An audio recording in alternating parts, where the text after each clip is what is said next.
ছাত্র জনতার গণঅভ্যুত্থানে আওয়ামী লীগ সরকার পতনের বর্ষপূর্তি আজ। এক বছর আগে এই দিনে শেখ হাসিনা পালিয়ে যাওয়ার যে ভিডিও দেখা যায়, তারপরও ৩০ মিনিটের মতো দেশের মাটিতেই ছিলেন তিনি। কেবল শেখ রেহানা নয়, সঙ্গে করে নিয়ে যান ববিসহ আরও ৩ জনকে। তৎকালীন বঙ্গবন্ধু ঘাঁটি থেকে উড়াল দেওয়ার ঠিক আগ মুহূর্তে শেখ হাসিনার সাথে দেখা করেছিলেন তারেক সিদ্দিকী সহ গুরুত্বপূর্ণ কয়েকজন। তাদের বহনকারী ফ্লাইটের মুভমেন্টেও কোনো ভিআইপি নিরাপত্তা ছিল না। হাসিনার সেফ এক্সিট এতটাই সাধারণভাবে করা হয় যা ঘুণাক্ষরেও আঁচ করতে পারেনি এয়ার মুভমেন্টে কর্মরতরাও। কিভাবে, কোন পথে, কাদের হাত ধরে দেশ ছাড়তে পেরেছিলেন শেখ হাসিনা? সহকর্মী আহমেদ রেজাকের সাথে নিয়ে উত্তর খুঁজেছেন আখলাকুস সাফা। ম্যাগিও ঠিক আমার মতোই কোয়ালিটিতে কোনো ছাড় দেয় না। 7টি দেশের সেরা খামার থেকে আসে ম্যাগি নুডলসের ময়দা। মা হিসেবে এটাই আমার জন্য গিফট।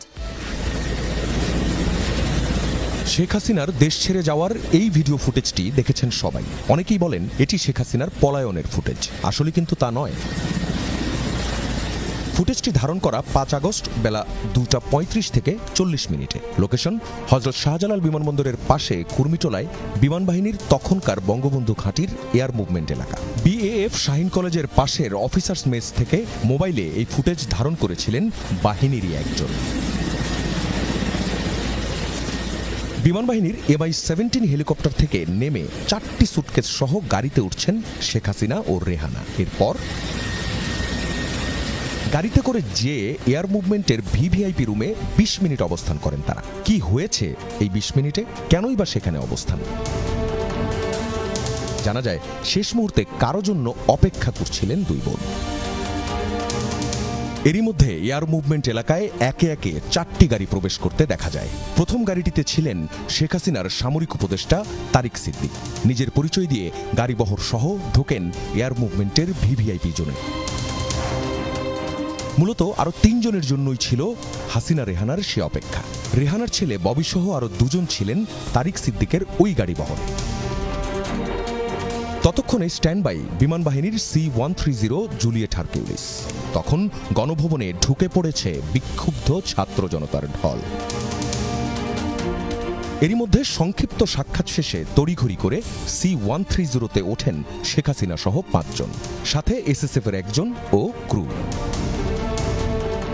ঢাকার গ্রাউন্ড কন্ট্রোলারের মধ্যে রেডিও যোগাযোগের রেকর্ডিং থেকে জানা যায় বিমানটি তৎকালীন বঙ্গবন্ধু এয়ারবেস থেকে রানওয়ে 32-তে যাওয়ার জন্য ট্যাক্সিওয়ে সাউথ আলফা বেছে নেয়। ঠিক বেলা 3:09 মিনিটে ভারতের উদ্দেশ্যে টেক অফ করে বিমানটি। ফ্লাইট প্রোগ্রেস স্ক্রিপ্ট থেকে জানা যায় ঢাকা থেকে টেক অফ করার সময় ট্রেনিং মিশন হিসেবে উড্ডয়ন করে বিমানটি। যতক্ষণ বাংলাদেশের আকাশে ছিল ততক্ষণ ট্রান্সপন্ডার ছিল বন্ধ। Emirates 583, just want to know which departure we can expect.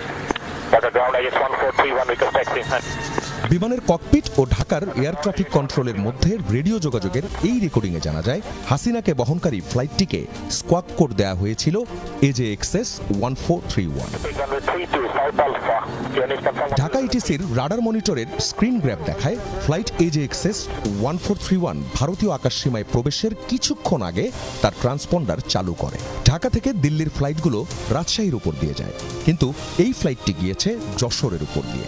এক্ষেত্রে বাংলাদেশের আকাশসীমায় 10 থেকে 15 মিনিট কম থাকতে হয়েছে। বিমানটি কলকাতার আকাশসীমার ওয়ে পয়েন্টে পৌঁছানোর পর ট্রান্সপন্ডার ও স্বয়ংক্রিয় জিও লোকেটর চালু করে। এরপর থেকেই রাডারে দৃশ্যমান হয় বিমানটি, তার আগে পর্যন্ত নয়। পরে সেটি ভারতের রাজধানী দিল্লি থেকে 30 কিলোমিটার দূরে গাজিয়াবাদের হিন্দন বিমান ঘাঁটিতে অবতরণ করে। শেখ হাসিনা বাংলাদেশের আকাশসীমা অতিক্রম করার পর আনুষ্ঠানিকভাবে আসে সেনাপ্রধানের ঘোষণা। মাননীয় প্রধানমন্ত্রী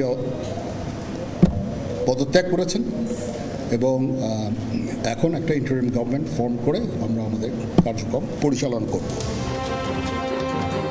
তারও আগে দুপুর 2:30টায় SSF সদস্যরা গণভবন থেকে শেখ হাসিনা ও রেহানাকে চীন মৈত্রী সম্মেলন কেন্দ্রের পাশের এই জায়গাটিতে নিয়ে যায়। সেখানে ইটের স্তূপের পাশে অপেক্ষায় ছিল বিমান বাহিনীর MI-17 হেলিকপ্টারটি। 5 আগস্ট ভোর গণভবনকে কেন্দ্র করে সর্বোচ্চ নিরাপত্তা। পুরো এলাকায় শুনশান নীরবতা। ব্রডব্যান্ড, মোবাইল ডাটা ভোর থেকে হঠাৎই পাওয়া যাচ্ছিল না কোনো কানেকশন। ওদিকে সকাল থেকে লং মার্চ টু ঢাকা পালনে জনতার ঢল ঢাকামুখী মহাসড়কে।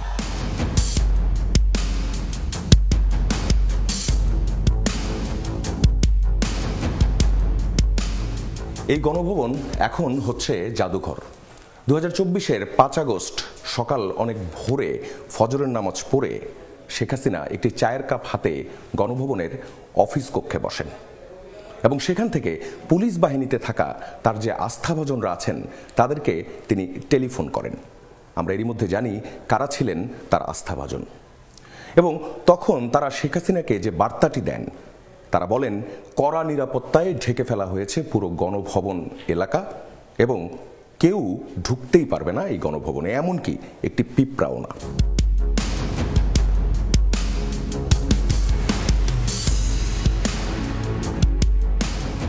সকাল তখন 10:30। 3 বাহিনীর প্রধান তখন গণভবনের এই কক্ষে।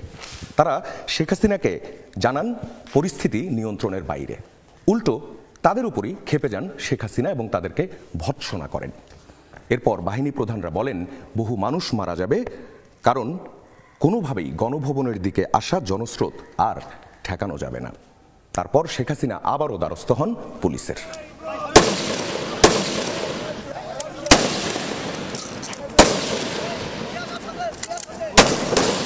তখনও সক্রিয় পুলিশের কমান্ড সেন্টার। সেখান থেকে মাঠ পর্যায়ে গুলি চালানোর নির্দেশ দেওয়া হচ্ছিল। সকালের মধ্যেই মৃতের সংখ্যা ছাড়ায় 100-রও বেশি। চানখারপুল, যাত্রাবাড়ি, আশুলিয়া, সাভার, উত্তরায় চলে নির্বিচারে মানুষ হত্যা। পরিস্থিতি একা আর সামাল দিতে পারেনি পুলিশ। বেলা 11টা থেকে 11:30টার মধ্যে শীর্ষ কর্মকর্তারা শেখ হাসিনাকে জানান জনস্রোত গণভবনে ঢুকতে আর 1 থেকে 2 ঘন্টার ব্যাপার। শেখ হাসিনার সামনে তখন একটাই পথ, পদত্যাগ। সেনাপ্রধানের এই প্রস্তাব প্রত্যাখ্যান করেন তিনি। তারপর 3 বাহিনী প্রধান শেখ রেহানাকে পাশের একটি রুমে নিয়ে যান এবং সেখানে গিয়ে তাকে বোঝানোর চেষ্টা করেন। শেখ রেহানা শেখ হাসিনাকে বোঝানোর চেষ্টা করে ব্যর্থ হন। তারপর 3 বাহিনী প্রধান ফোন করেন সজীব ওয়াজেদ জয়ের কাছে। জয় তার মাকে বিষয়টা বোঝাতে সক্ষম হন এবং এরপর শেখ হাসিনার আবদার তিনি ধানমন্ডি 32 নম্বর এবং টুঙ্গিপাড়ায় বঙ্গবন্ধুর সমাধিতে শ্রদ্ধা জানাতে যাবেন, কিন্তু তাতে ঝুঁকি আরও বাড়বে বলে সেটিও প্রত্যাখ্যান করা হয়। এরপর তিনি সংক্ষিপ্ত একটি ভাষণ দিতে চাইলেন, যেটি জাতির উদ্দেশ্যে ভাষণ। সেই ভাষণও প্রত্যাখ্যান করা হয়, কারণ তখন তাকে জানানো হয় গণভবনের দিকে আসা যে জনস্রোত তা আর মাত্র 45 থেকে 50 মিনিটের দূরত্বে। গণভবনে 2 ঘন্টার সেই উত্তপ্ত বিতর্কের পর শেষমেশ দুপুর 12:30টার কিছু পর পদত্যাগপত্রে স্বাক্ষর করেন শেখ হাসিনা। না, তিনি নিজে তা নিয়ে বঙ্গভবন যাননি। এখান থেকেই সেই পদত্যাগপত্রটি পাঠানো হয়েছিল রাষ্ট্রপতির কাছে।